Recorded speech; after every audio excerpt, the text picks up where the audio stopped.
Turkey strengthened its military presence in Syria's northwestern Idlib region as Ankara has tried to stem the rapid advances made by the Syrian government forces.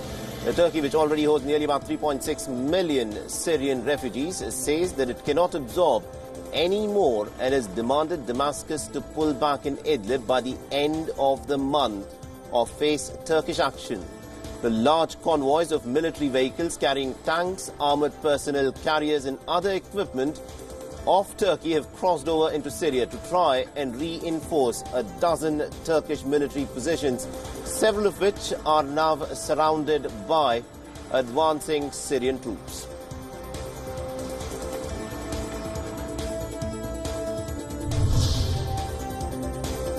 And the 11th of February 2020 marks 30 years since Nelson Mandela emerged from the Victor Verster prison as a free man after living behind bars for nearly about 3 decades. Branded as a terrorist by the administration then and by his enemies, Mandela had been sentenced to a life in prison in the year 1964, isolated from millions of his countrymen as they suffered oppression, violence and forced resettlement under the apartheid regime of racial segregation.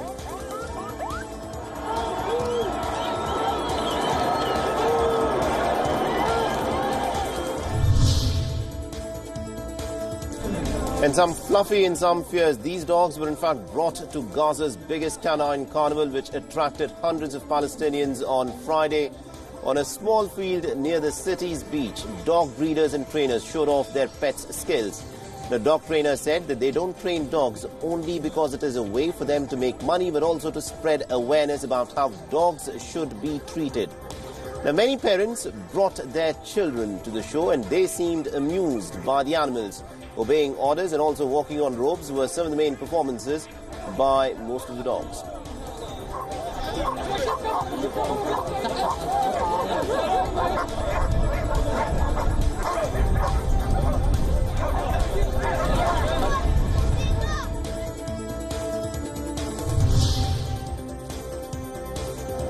Now, a second New York City police officer was shot in the Bronx on Sunday. The incident happened hours after a gunman shot and wounded an officer in an unprovoked attack on a patrol van.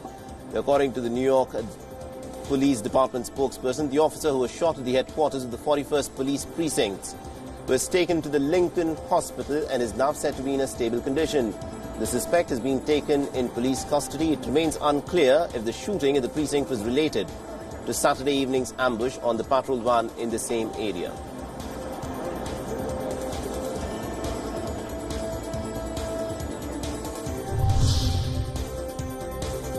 The hundreds of university students participated in a symbolic funeral procession in Najaf to mourn protesters who were killed in the city. Students from the University of Kufa carried mock coffins and chanted anti-government slogans as they marched through the streets.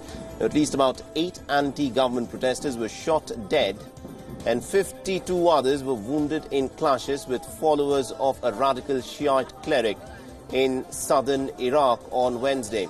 The violence comes as new divisions have in fact emerged amongst the protesters and supporters of a radical Shiite cleric. The leaderless, economically driven protests are targeting Iraq's entire political class and are calling for the overhaul of the system.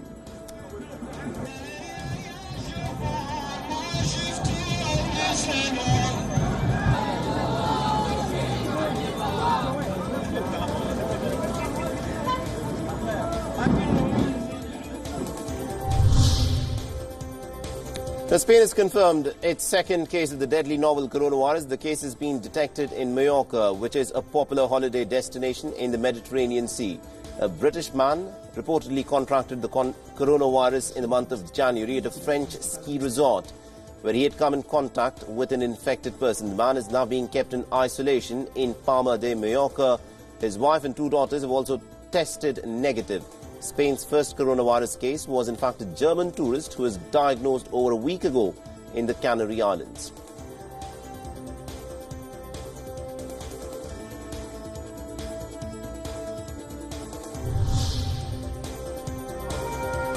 The 8 Italian nationals have been evacuated from Wuhan and they arrived at the Celio military hospital in Rome on Sunday, and all evacuees will be quarantined in the hospital. The Italian Foreign Ministry has said that they were first flown to the United Kingdom on board a Royal Air Force aircraft. They were then transferred to an Italian Air Force flight to Rome. 7 Danes, 3 Swedes and 2 Greeks were flown to their countries. The arrival of the evacuees comes as the Italian health authorities in Tuscany tried to retrace the steps of the Taiwanese couple who stayed 4 days in Florence. The couple who flew to Hong Kong from Italy and then to Taiwan were later confirmed to be infected with the coronavirus.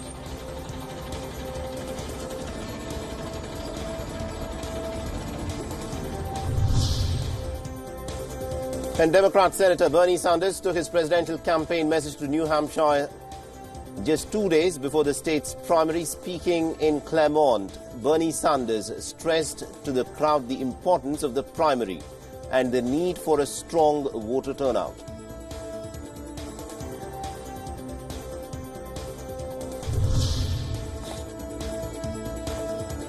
And Democratic presidential candidate Pete Buttigieg held a rally in Nashua, New Hampshire, Sunday ahead of the state's primary on Tuesday. Now, Buttigieg implored the crowds to come together and defeat President Donald Trump, calling him as the most divisive president of our time.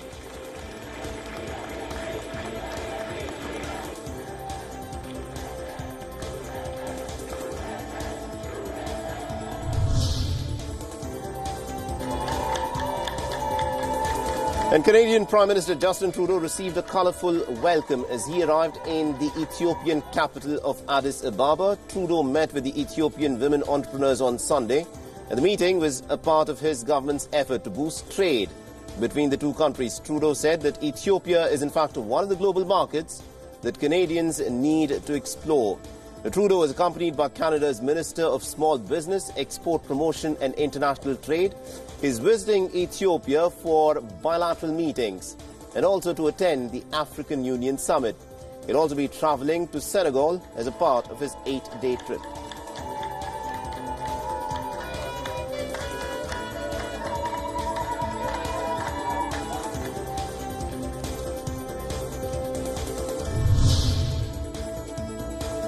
An airline crew continued dismantling the Turkish plane that had skidded off a runway into a ditch at Istanbul's Sabiha Gökçen airport. 3 people, remember, had been killed in the incident, which took place last Wednesday. The dismantling process began immediately after the investigators inspected the wreckage on Saturday. The remaining 180 passengers and crew members on board were injured when the 11-year-old Pegasus airline flight had crash-landed during strong winds and heavy rains. The investigators are looking into many possible causes, including the plane's speed at the time of touchdown and the weather at the airport. The Pegasus Airlines officials on Thursday said that the plane's black boxes have been recovered and the data from it is being deciphered.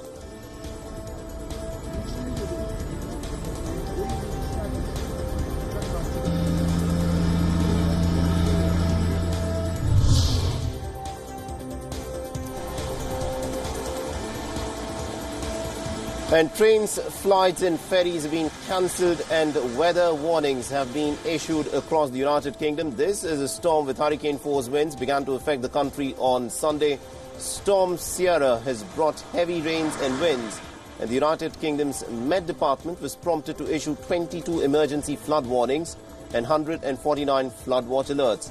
The people in West Yorkshire were seen driving through flooded streets. The houses and cars were seen partially submerged in the water. The police also shut down streets in the town of the north of the country, while fire brigade vehicles attended to emergency calls.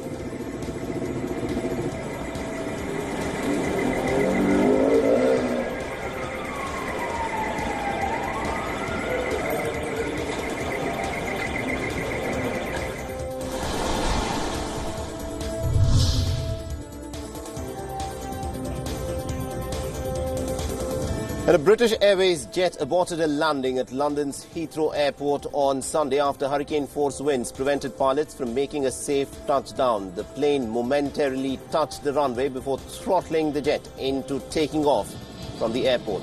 The plane landed safely during a second attempt.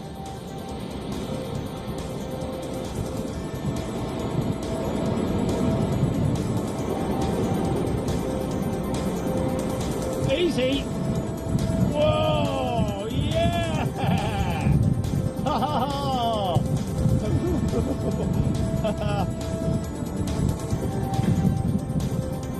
Oh, touch and go, touch and go! Touch and go, first ever touch and go on Big Jet TV. Well, it isn't, but it is for the big jets anyway. Wow, look at that. Oh, my word.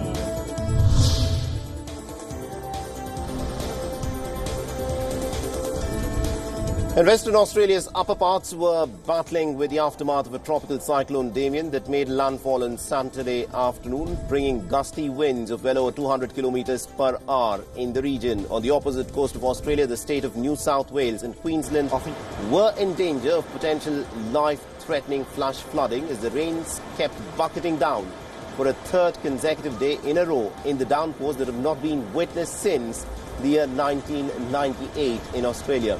After months of destructive wildfires that have razed millions of hectares of land, Australia in the recent weeks, believe it or not, has now been hit with wild weather that has alternately brought heavy downpours, hailstorms and gusty winds.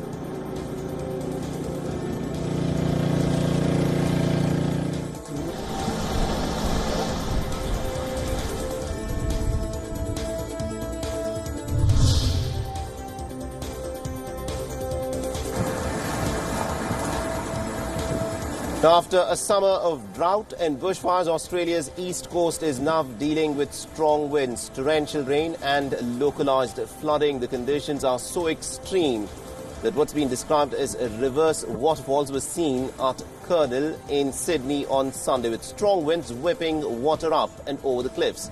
The state emergency services have responded to more than 2,200 calls for assistance since the rain event began on Wednesday.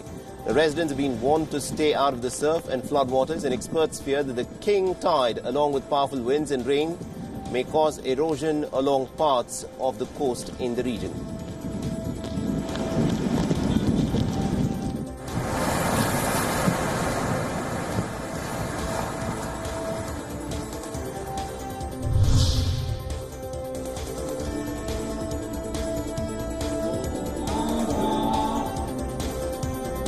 A boat made in the shape of a giant water rat called Pantegana led the annual Carnival Water Parade in the Italian city of Venice on Sunday. Thousands of people gathered to see the parade. However, nearly about 100 boats were missing from this year's parade. The Venetian rowing clubs were denied access to the Grand Canal. This year's parade was composed of mainly rowing clubs from the surrounding mainland region. The audience admired all sorts of costumed rowers making their way up the canal.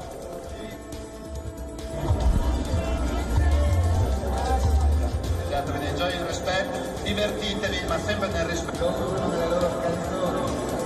Siamo passati dai famosi